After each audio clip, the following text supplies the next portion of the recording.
Здравейте всички! Намираме се по средата на Боаза.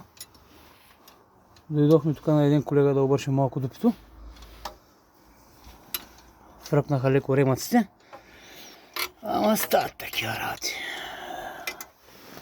Финални штрихи ето го нашия майстор.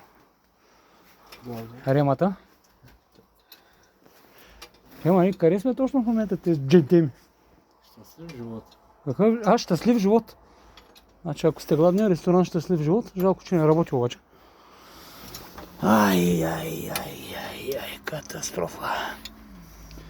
Много трябва да внимавате кой как и прави кабелите. Понеже... и полицията мина даже. Сигурно има ПТП или някой иска да би Иван.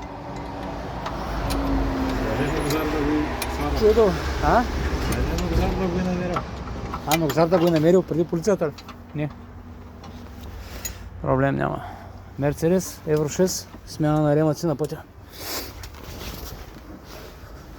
И...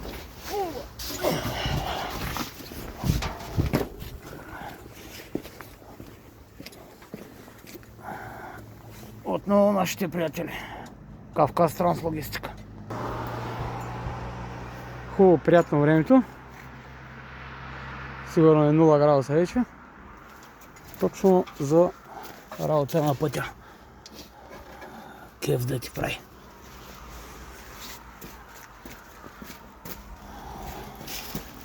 Да предупредя само колегите, ако някой се счупи в района на Гурково, търсете всеки друг, но не и Иван. Може ли така работа? 400 евро взема за 2 лагера и един ремък и после даже не си дига телефона.